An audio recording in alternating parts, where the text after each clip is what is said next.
Hi, I'm Suffer Jerome, and some of you may know me as a tarot card reader or from my YouTube videos where I do horoscopes. Some of you may have seen some of my Star Wars videos, and those of you who know me in real life know I've been a Star Wars fan like forever, like since 1977.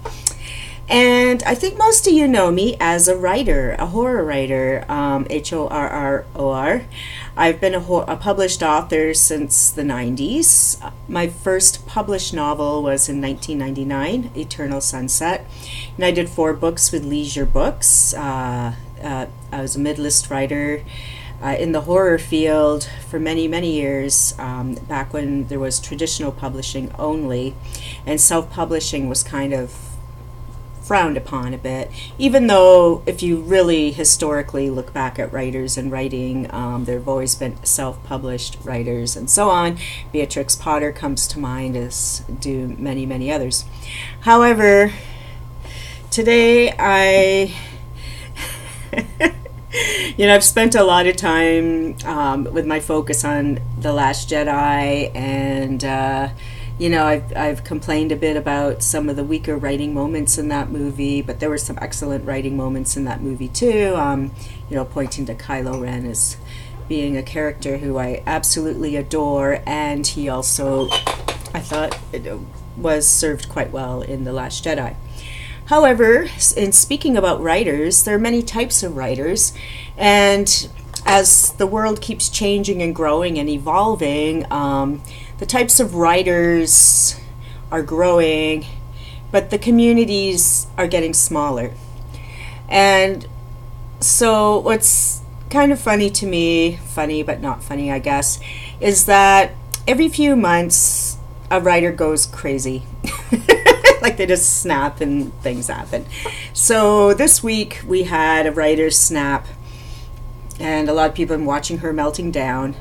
And it can be amusing, it cannot be amusing, depending where you stand on everything.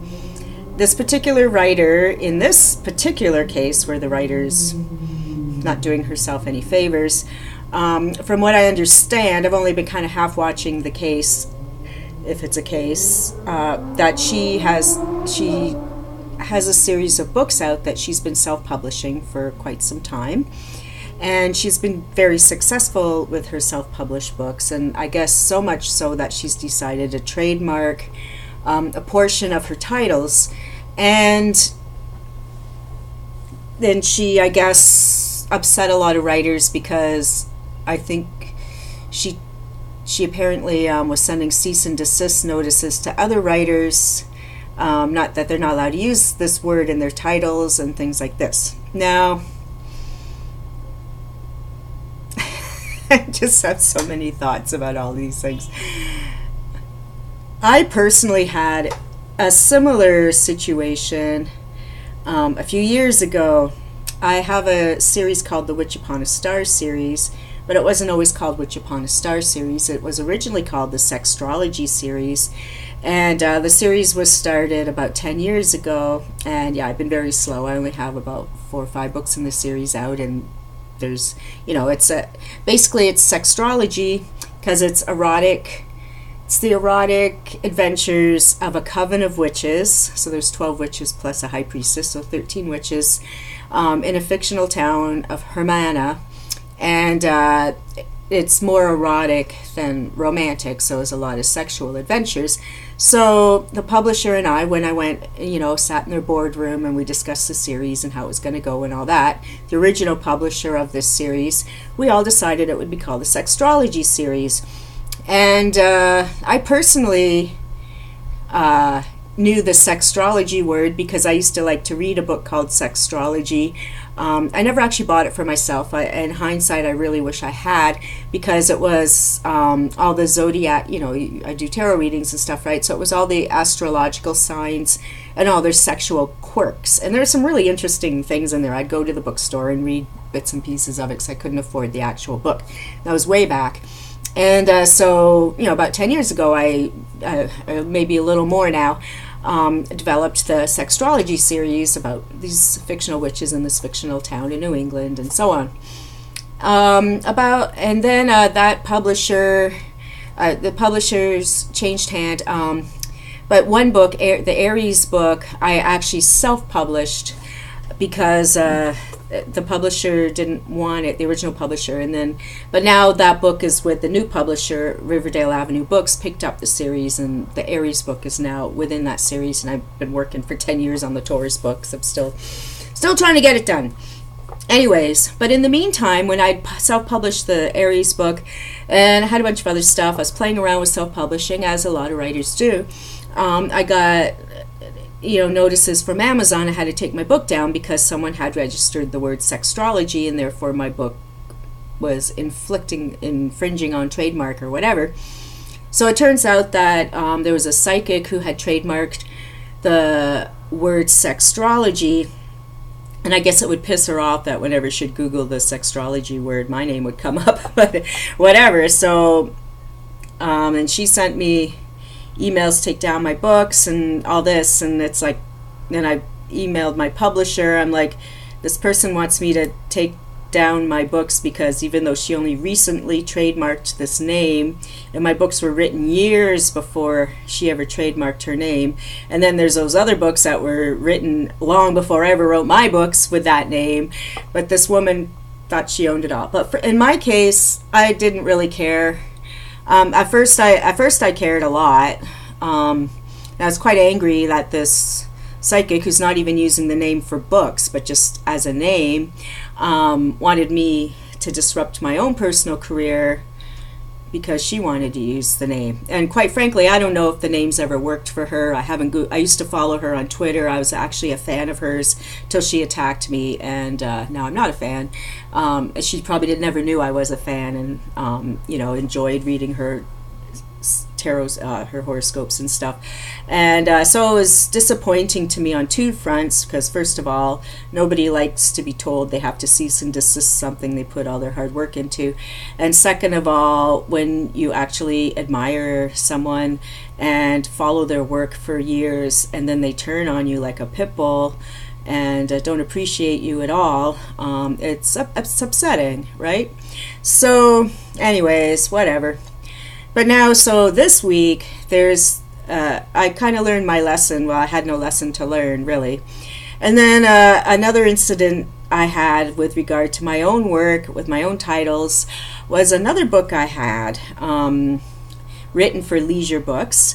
And it was a mass market book, and it came out. And then I got an email from someone saying, oh, I'm writing a book, and I love the title of your book, so I'm going to call my book the same title as your book. And she did, and it's still there. So there's there's actually, what's in the name, right? So there's actually a couple books with this title, and I can see, like, when you're accidentally titling something and you end up with a few books, but to actually email me and tell me she's using my title as her title, that was just bizarre to me, because it's like, why don't you just use your own title? Because now there's going to be confusion with people trying to read two horror books by different authors with the same title. You know what I mean? It just didn't seem like the brightest marketing ploy. Maybe it was for her, I don't know. So the person this week, the author in question, she has copyrighted a word in her series, her book series, and so now she's trying to tell all the other writers they're not allowed to use this word. But this word is actually a very popular word, and the genre this is all happening in is romance. And so she's not making any friends, and I think she's realized that. This week has been, like I said, I haven't really been following it, because I've been launching my own Twitch channel, I'm working on my own books, having my life. I'm a bit too preoccupied with Star Wars scandals to deal with what's happening in my own field. So, so I guess this woman, this author, this independent author I believe she has self-published all her books, and she has quite a body of work, which is why she took the expensive proposition of trademarking a portion of the titles or the series or whatever. And, and I have a lot of respect for that, for, really believing in your brand enough to try and create a uniqueness. The same with the astrologer and everything else. So but she went about it not in a fantastic way, and so I guess she really has ruffled a lot of feathers with people. She's upset by sending cease and desist notices just from herself personally, like whipping off an email, when in fact, if you're going to go that route, you really should have a lawyer send out appropriate lawyer letters on lawyer letterhead.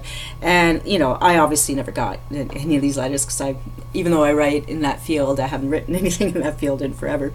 And but for what I'm reading from other people, like on Facebook and so on, various blogs, I've picked up this story as well, is that she's just writing emails to people telling them to cease and desist, and that she's trademarked now and they can't use her stuff. And in fact, the authors in question were like, well, maybe it would take her seriously if she had actually used a real lawyer, but for now it's like, no, whatever. And then, so this author then proceeded to make an almost 2-hour long video rant about her position about these things and what's happening. And again, I do not have time to watch a 2-hour video rant, even though I make lots of my own videos. And she kind of went a little crazy on her video, so now everyone's mocking her video. So as someone who's watched a lot of scandals unfold over my 20 plus 30 plus years in the horror field, in the writing world, I speak as an author, I speak as an editor, I speak as the Ontario chapter head of the Horror Writers Association for 22 years, that you really need to pick your battles when it comes to fighting battles in the writing pin, because we're all going about Star Wars and The Last Jedi, and some people loved it, some people hated it and all that, but it's a movie and there's a team of people making movies, there's millions of dollars, and right now Star Wars is run by the mouse. Disney is huge, and so if you're complaining about a movie like The Last Jedi, people point to Kathleen Kennedy or Rian Johnson as two people who either they're really happy with or really not happy with. But the actual fact is there's probably about 30 people on the team that created The Last Jedi or any movie, at least 30 people making actual decisions, creative decisions, financial decisions, casting decisions, and so on. Whereas when you're an author, you're dealing with hundreds of dollars, maybe pennies, maybe dimes, nickels and dimes. We're small potatoes.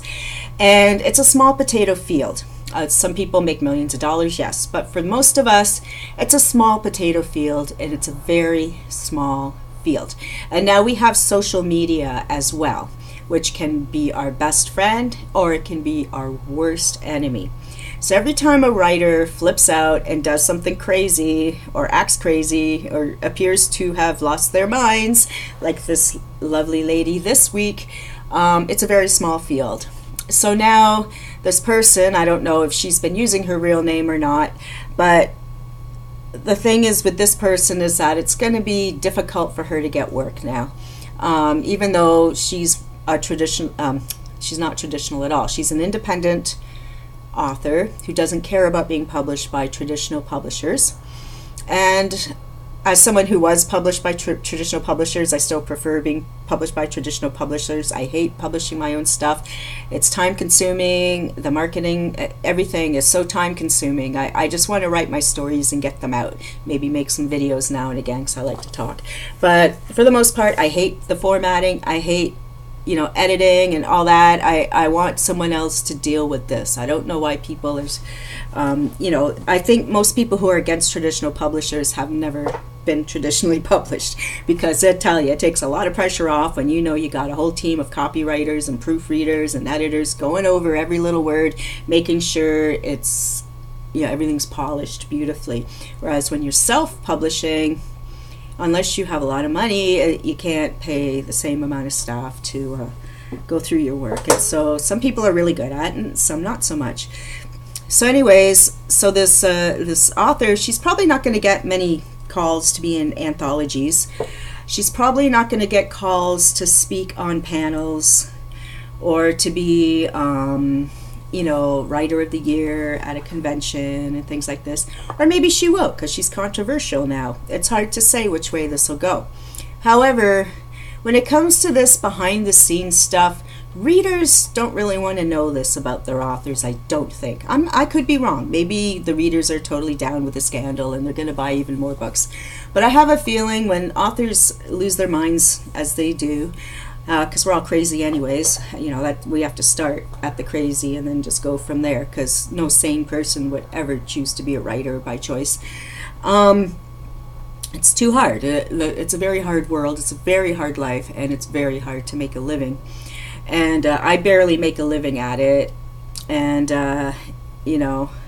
so this woman, she's been making a very good living at it. And I'm not sure what's going to happen now, because I'm not sure how her readers are going to feel about how she's bullied her fellow authors and how she's just basically made a fool of herself with her ranting video. And then she said some things that some people are calling her out on, and so on.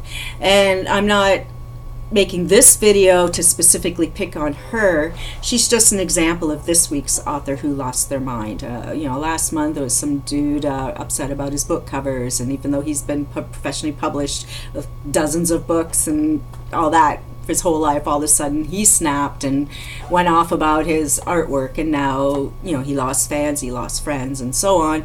So, and then there's writers, the stalking editors, or, every now and again there's a crazy writer doing something crazy. That happens because we all snap and we're all human, right? However, this latest scandal, she did not do herself any favors, except now everybody knows who she is. A lot of people are saying, oh, I never even heard of this person before this. I know I hadn't, but I also don't read in that genre, so it doesn't matter what I know or not. And but I will say that if you're a writer and you're losing your shit about something, try to keep it together. Just try really hard to keep it together. Think of the golden rule: do unto others how you would expect them to do unto you. Right? Your golden rule gloves, put them on. Would you like to get a cease and desist letter over a book you just put out? Oh, and she's like, oh, it's no trouble to change a title, just take that word out. It's like, yeah, it is. It's a pain in the ass for most of us to make our own covers, because we're not art designers, we're writers. And for me, it takes forever to make my own covers, and I hate doing it. I hate my covers. I don't have much. I only have a couple of things self-published because I'm still traditional. But for other people, they actually spend a lot of money on their covers. Some people actually hire professional artists, professional cover designers, and they might spend anywhere from $50 to a couple of grand on a cover. Because if you want an original painting on your cover, which looks amazing, but you got to pay for that, right? So to ask these people to redesign their covers because this woman's now decided that this very common word is only she can use this very common word, it's just crazy. It's ludicrous. And I mean, is the word ludicrous copyrighted? Because there's that singer Ludacris who sings about ludicrous stuff. But yeah, anyways, that's my point. I have no point. Just please, everybody, just get along. Can't we just get along? I could see if she had been slandered. Oh, it was my phone. I should have turned the sound off. If she had been slandered or, picked on or anything like this. Now she is. Yeah, absolutely. People are making tons of money off her meltdown. I see people getting pledges on their walls because they wrote a blog about her craziness and all this. But she's not helping herself. So really, authors, just write your things. Maybe like me, hop on now and again and give some advice or read a tarot card or something. But don't pick on your fellow authors. It's a tough business, and when you're picking on your peers, it's just ugly. And and I'm speaking as someone who's run the Ontario chapter of the Horror Writers Association for over 2 decades, and my mandate has always been to help my fellow authors. Sometimes I can't do more than say, hey, let's just go to the bar and get to know each other, and maybe people can network amongst themselves, but at least I provide the opportunity. I open the door. It's up to you to walk through it. I'm a big believer in helping each other. It's because we're not all fighting for the same readers. We really aren't, because every single person who writes is an individual. We all have our own ways of doing things, of telling a story, of making a title, of making a book, all of that, and to go back to Star Wars again, Rian Johnson made The Last Jedi. Some people love it, some people hate it, but at the end of the day, he was the dude paid to make that movie. He's the guy who was given the opportunity to write the script, direct the script, and make it his own, and he did, and good for him. And and that's how it is with books or anything, any piece of art. We do our thing, and most of us do the best we can when we can. And don't be crushing other people's dreams because your dream is bigger and better. It's not right. It's not fair. We all need to get along, especially writers, because we're already spit on and downtrodden as it is. We're always the last to get the notice, or Academy Awards or whatever. Half the time there's movies they don't even say based on the book by, or the story by. We're just the little people. Yet if there weren't writers with the ideas and the storytelling, there wouldn't be movies, there wouldn't be comic books, there wouldn't be all sorts of things in the world. But there is. So let's all just be good to each other and try not to have any more meltdowns. But there's always someone having a meltdown. So that was this week's. We'll see what happens next week. But let me tell you, if you're an independent author, it's hard enough to get readers. It really is. Because with mass market, at least you can be on a shelf with other authors and maybe you'll get noticed and that sort of thing. But when you're independent, you may not even get on a bookshelf because most bookstores don't buy independent books, right? They only buy from the traditional publishers. So as an independent author, you're already behind the game. So don't upset people. Don't, you can be scandalous. You can do crazy things for attention, but picking on your peers is not the way to go about it. All right, that's my 2 cents, and come and check me out all over the internet, suffrageyourOwn.ca, tarotpaths.blogspot.ca. You can support me on Patreon. I'm Sephra. I do tarot readings on Fiverr. I have my lunchtime tarot card readings for free on Twitch almost every day from 12 to 1, and so on. Anyways, have a great day. Thanks for watching. Bye. Oh, and if you have something to say about all this, say it in the comments. I want to hear your ideas. Do you think this woman, and you know who I'm talking about, don't pretend you don't. Was she off the rails? Did she lose her mind? Is this the best publicity stunt ever? Because now everyone knows her name and now she's going to sell 1 million books. What do you think? What do you think? Bye for now.